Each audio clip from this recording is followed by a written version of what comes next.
Assalamualaikum warahmatullahi wabarakatuh. Selamat pagi anak-anak.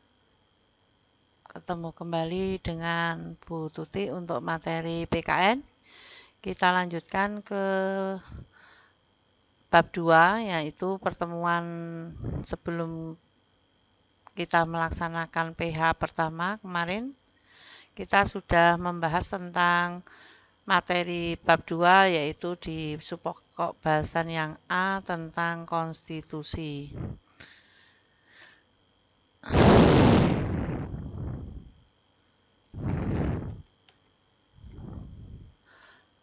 Selanjutnya kita lanjutkan ke materi yang B, yaitu kedudukan dan fungsi Undang-Undang Dasar Negara Republik Indonesia tahun 1945 dalam sistem hukum nasional. Di dalam Undang-Undang Dasar 45, bagian yang pertama, anak-anak, yaitu tentang pembukaan Undang-Undang Dasar Negara Republik Indonesia tahun 1945.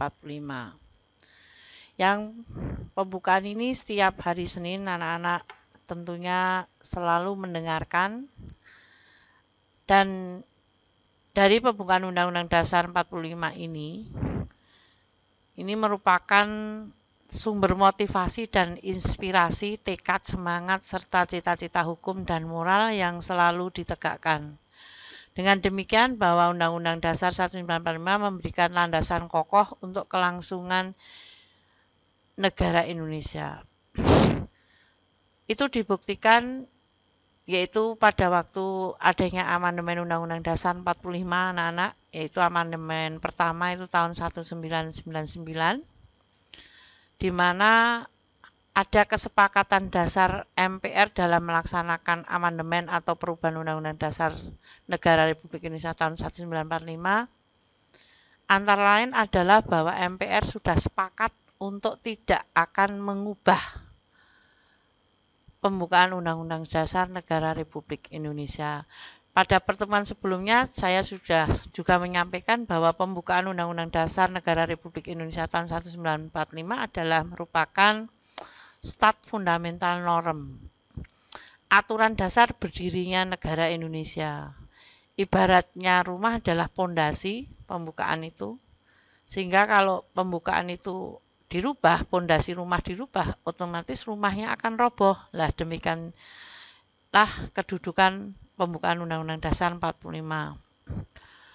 Lalu kedudukan pembukaan Undang-Undang Dasar Negara Republik Indonesia tahun 1945 secara rinci di sini ada beberapa. Yang pertama, ada subjek yang mengadakan peraturan hukum, yaitu pemerintah Indonesia. Adanya kesatuan asas kerohanian yang menjadi dasar keseluruhan peraturan hukum, yaitu Pancasila. Adanya kesatuan daerah untuk diberlakukan peraturan hukum, yaitu seluruh tumpah darah Indonesia. Dan yang keempat, adanya kesatuan waktu yang diberlakukan peraturan hukum, yaitu disusunlah kemerdekaan bangsa Indonesia dalam bentuk negara. Berdasarkan penjelasan tentang pembukaan Undang-Undang Dasar Negara tahun 1945 yang termuat dalam Berita RI tahun kedua nomor 7 tanggal 15 Februari 1946, pembukaan Undang-Undang Dasar Negara Republik Indonesia tahun 1945 mengandung pokok pikiran yang meliputi suasana kebatinan dari Undang-Undang Dasar Negara Indonesia. Pokok pikiran ini mewujudkan cita-cita hukum atau Rechtsstaat. Adapun pokok pikiran tersebut termuat dalam pasal Undang-Undang Dasar Negara tahun 1945 sebagai sumber hukum positif negara Indonesia. Nilai yang terkandung dalam pembukaan Undang-Undang Dasar Negara Republik Indonesia tahun 1945 diwujudkan ke dalam pasal-pasal Undang-Undang Dasar 1945, selanjutnya dijabarkan dalam peraturan hukum di bawahnya, seperti ketetapan MPR, undang-undang, PP, lalu Perpres, dan sebagainya. Lalu yang B, pembukaan Undang-Undang Dasar Negara Republik Indonesia tahun 1945 memuat kaidah negara yang fundamental, tadi sudah saya sampaikan. Kaidah yang fundamental berisi beberapa hal penting, antara lain Di situ dimuat tujuan negara. Dalam pembukaan Undang-Undang Dasar 45 ada tujuan negara, mencakup tujuan umum dan tujuan khusus. Tujuan umum yaitu merupakan dasar politik Indonesia bebas aktif. Tujuan khusus yaitu ada 4, melindungi segenap bangsa dan seluruh tumpah darah Indonesia, memajukan kesejahteraan umum, mencerdaskan kehidupan bangsa, dan seterusnya. Lalu dasar ketentuan pembentukan Undang-Undang Dasar tahun 45 terdapat dalam alinea keempat, yaitu maka disusunlah kemerdekaan bangsa Indonesia itu dalam suatu Undang-Undang Dasar Negara Indonesia. 3. Asas kerohanian negara yang tercantum dalam alinea keempat. Lalu yang kedua, kedudukan Undang-Undang Dasar Negara Republik Indonesia tahun 1945. Di sini Undang-Undang Dasar Negara Republik Indonesia tahun 1945 menempati kedudukan yang tertinggi dalam hierarki peraturan perundang-undangan. Dengan demikian, segala peraturan perundang-undangan di bawah Undang-Undang Dasar Negara Republik Indonesia tahun 1945 harus dilandasi dan berdasarkan Undang-Undang Dasar tahun 1945. Lalu yang ketiga, sistematika Undang-Undang Dasar Negara Republik Indonesia tahun 1945, yaitu sistematika yang terakhir setelah amandemen yang keempat. Undang-Undang Dasar Negara Republik Indonesia tahun 1945 dibagi menjadi 2 bagian. Bagian pertama yaitu pembukaan terdiri dari 4 alinea, dan bagian kedua yaitu pasal-pasal yang sesungguhnya pasal-pasal itu dengan adanya amandemen pertama, kedua, ketiga, dan keempat itu mengalami perubahan.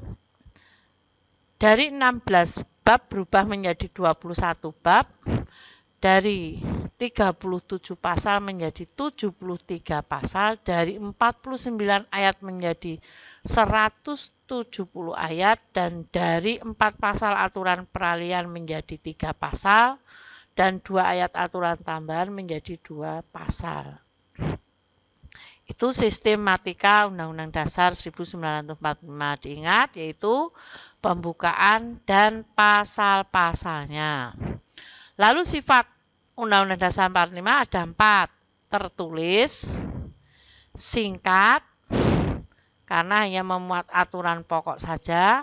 Supel, dapat menyesuaikan diri dengan perkembangan zaman. Rigid, yaitu pasalnya sedikit, memerlukan cara khusus dan istimewa untuk merubahnya. Lalu fungsinya ada 4, sebagai hukum dasar, sebagai alat kontrol, dan sebagai pengatur, serta sebagai alat penentu. Lalu yang ketiga, bagaimana melaksanakan dan mempertahankan Undang-Undang Dasar 45? Alasan tidak diubahnya pembukaan Undang-Undang Dasar 45 adalah pembukaan memuat dasar filosofis dan normatif yang mendasari seluruh pasal yang ada di dalam Undang-Undang Dasar 45. Selain itu, pembukaan Undang-Undang Dasar 45 juga memuat tujuan negara dan Pancasila sebagai dasar negara atau cita-cita negara. Lalu, bentuk negara Indonesia tidak dapat diubah sesuai dengan ketentuan yang tercantum dalam pasal 37 ayat 5 Undang-Undang Dasar 45 tahun 1945. Bentuk negara Indonesia adalah ditetapkan sejak awal berdirinya negara Indonesia, dianggap paling tepat mewadahi bangsa majemuk yang beraneka ragam suku, agama, etnis, dan sebagainya. Penetapan bentuk negara tersebut disertai dengan penetapan sistem pemerintahan, yaitu sistem pemerintahan presidensial. Sistem pemerintahan Indonesia yang presidensial dipertegas juga dalam perubahan Undang-Undang Dasar 45 pasal 4 ayat 1. Ini alasan mengapa Undang-Undang Dasar Negara Republik Indonesia tahun 1945 itu harus tetap kita laksanakan dan harus tetap kita pertahankan, anak-anak. Lalu mempertahankan dan melaksanakan Undang-Undang Dasar Negara Republik Indonesia tahun 1945 Selanjutnya penjelasan undang-undang dihapus, lalu beberapa hal yang normatif dimasukkan di dalam pasal. Sebagai seorang siswa dan warga negara Republik Indonesia, kita wajib melaksanakan dan mempertahankan Undang-Undang Dasar 1945 dengan cara sebagai berikut. Ini Bu Guru sampaikan beberapa contoh, yaitu di lingkungan sekolah, contohnya ada 6, lalu di lingkungan tempat tinggal, lalu di lingkungan masyarakat luas. Ini anak-anak untuk materi bab 2 selesai. Jadi nanti untuk persiapan mid semester, nanti untuk materi minggu depan mungkin akan Bu Tuti sampaikan beberapa hal yang masih ada hubungannya dengan bab 2, ataupun nanti akan saya berikan tugas yang hubungannya dengan materi konstitusi atau undang-undang dasar ini. Sekian anak-anak pertemuan pada hari ini. Sekali lagi, mari tetap di rumah saja, corona masih membahayakan kita, jaga diri kita dan diri orang lain dengan tetap menjaga dan melaksanakan protokoler kesehatan, pakai masker, sering cuci tangan, dan sebagainya. Tetap sehat, tetap semangat, belajar di rumah anak-anak. Sekian. Wassalamualaikum warahmatullahi wabarakatuh.